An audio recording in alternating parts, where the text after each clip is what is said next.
xusbiga ARD wuxuu ka hoos baxay waa dhaweyd daladii la oran jiray UAD markaa maxaa keenay arrinta iyada ah waxa keenay waxyaalaha sadambe daladani ma garatay waxaanu sameynay ma garatay doorashadii 2003 markii baarlamaanka la yiraahdo Axmedina Alxamud Noora waxaanu sameynay waxa isbedel siyaasadeed oo doorasho cadaalad ku dhaca ayaan filaynay waana doonaynay waxaan moodaynay ma qaabtay inuu garaadaystay kii hore 3 kala dhisay yardaan karo إذا نربى سياحة وقولي على الدقيقة ماشي ما قلت ما تقول شيء ما فاهم يا جافدي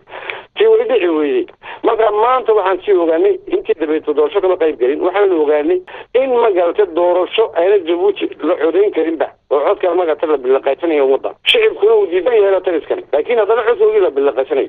ما كا وقت شيء مو دم يستوى ياخذ سياسيين waxay barantahay ma garatay in la ballaariyo waxan in ma garatay dagaal qori la qaatana ma laakiin tu ummadda ku dalbado badbaadin karo oo iska dhaxal karto mas'uuliyiinta siyaasadeed loo baahan oo nin walba ama shakhsi ahaan la aaminsanado ama baatiyana la aaminsanado oo ciddu hayro soo kaxin karo ummaduna kalsooni ka gaari karto baatiyada mucaaradka taa weeyaan ma garatay tan objective baabi isma anagu dalada ma dumin dalada waqtigeedii bay dhamaysatay dalada jeeyo baahan tahay